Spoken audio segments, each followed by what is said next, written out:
Hi everyone, welcome back to my channel. So in today's video, I am going to be sharing 5 Christmas veggie recipes with you all. I really hope the recipes I'm going to show you might be a little bit different to what you make already, and therefore it will make your Christmas a little bit different this year. I'm not going to be sharing a Brussels sprout recipe because I have just recently shared one on my Instagram. So if you want to go and check out the best sprout recipe ever, it is saved in my highlights on my Instagram under Costello. So go and check that out because those Brussels are amazing.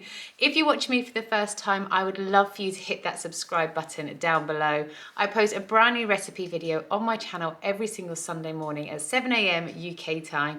So if you need a little bit of meal inspiration, I would love for you to stick around and press subscribe. With all that said, I'm just going to jump straight on into the first recipe. I hope you enjoy them. Thank you for watching and let's get cooking. Right, so for these veggies, we're going to make a lovely pancetta asparagus. So for this, you're going to need some asparagus, pancetta, you want some shallots. You can use normal onions if you want to, but I just find shallots a little bit sweeter. You also want some tarragon, some oil, and some salt and pepper as well. So what I'm going to start off by doing is frying off my pancetta to get that really nice and crispy to begin with. I will be adding a little bit of oil to this as well, just mainly for a little bit of sauce rather than actually to have oil, because your pancetta will let off so much of its own oils as well. I will then finally dice up my shallots and add that into my pan with my pancetta, and then I'm going to add in 1 teaspoon of tarragon and some salt and pepper as well, along with my asparagus as well. So I'm going to cut my asparagus into about 5 pieces or so, but you can keep them whole if you want to, or cut them down the middle, completely up to you. I'm just going to fry those off for a couple of minutes. I don't want to fry them too much because I do want my asparagus to stay a little bit al dente. After a couple of minutes, they are then just ready to serve. You can actually part make up this in advance. You can do your pancetta and your onions all in advance, and then you can just chuck it all into a pan along with your asparagus a couple of minutes before you are ready to serve your Christmas dinner. The ingredients you'll need for this spiced red cabbage is 1 red cabbage. You'll need 1 onion, 1 apple, some cloves. If you do, I've got whole cloves here, but if you do have like crushed cloves and powdered cloves, that does work better because you do need to kind of dig around and find these at the end. So if you do have the powdered version of this, then that works a lot better. You're going to need some cinnamon sticks, brown sugar, I've got cranberry sauce, butter, and some red wine vinegar is here. I'll also use some salt and pepper too. So what you want to start off by doing is melting your knob of butter in a pan, and then you want to add in your finely diced up onion along with your spices. So you want your cloves and your cinnamon stick in there as well. You just want to mix everything quite well and let your onion soften down completely. At this point, you're then going to add in your sliced up cabbage, your apple, your sugar, and your red wine vinegar. You also want to season well with some salt and pepper as well. You want to heat everything through and then turn it down to a simmer and cover with the lid and cook it on low for a good, I would say, half an hour to 40 minutes to make sure all of those lovely spices are diffused through your cabbage completely. While it's cooking, you do want to stir occasionally to make sure nothing is getting stuck to the bottom of the pan. After it's been cooking for a good 30 to 40 minutes, you're then ready to stir in 1 tablespoon of your cranberry sauce, and then it's ready to serve.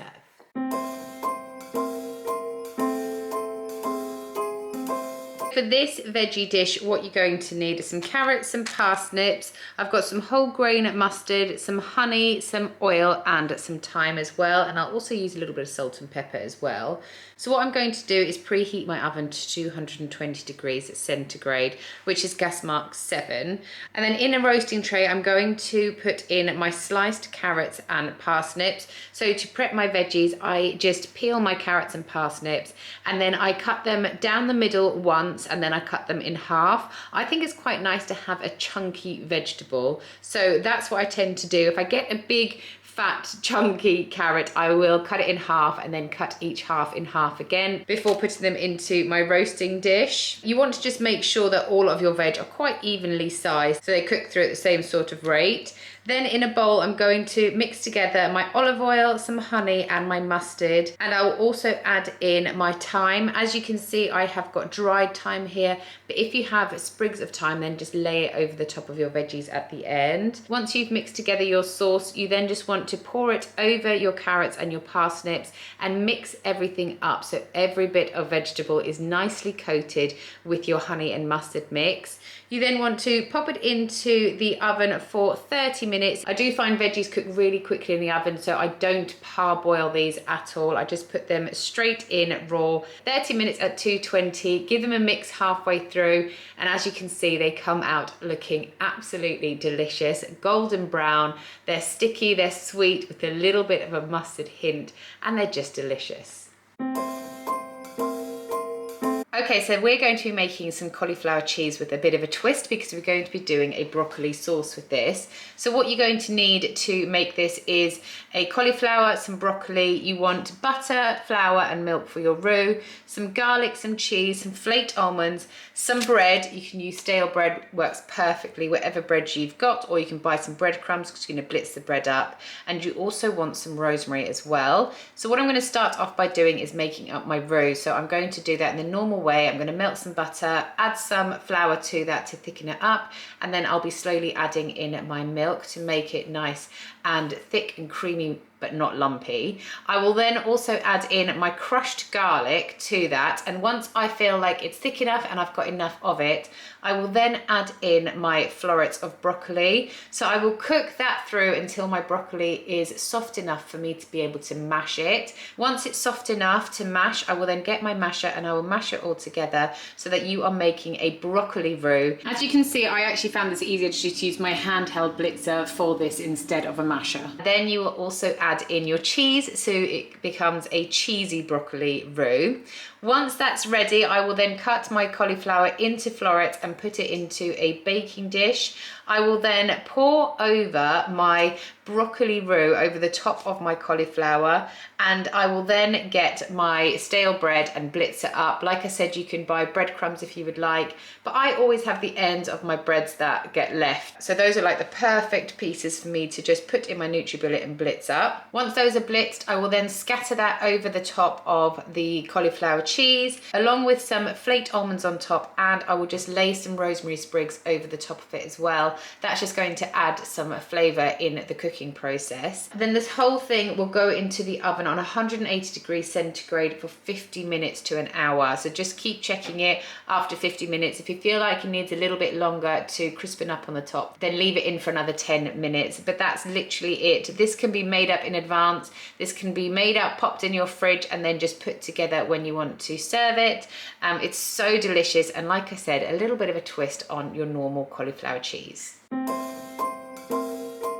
For this veggie dish, we are going to be adding a little bit of orange to it to have a little bit of a festive feel. So we are going to be using peas, we've got some bacon, salt and pepper, we've got some mint here, 1 onion, or you can use a shallot, orange, some orange juice, and also a little bit of butter as well. So what we're going to start off by doing is just frying off our bacon, making sure it gets nice and crispy and delicious. Once that's nice and crispy, we're going to add in our finely diced up onion and saute that off for a couple of moments. We're then going to zest in our orange and also add in our orange juice and some salt and pepper as well. We're just going to let that simmer away for about 5 minutes or so until it reduces down nicely. Once that's reduced down, we're going to then add in our peas along with a nice generous knob of butter as well. And then we're just going to cut up our mint and scatter that in as well. Give everything a really good mix and let it just cook for 5 minutes so that all of those yummy flavors and juices have all combined to each other. And then all that's left to do is dish it up. This is a really quick side veggie dish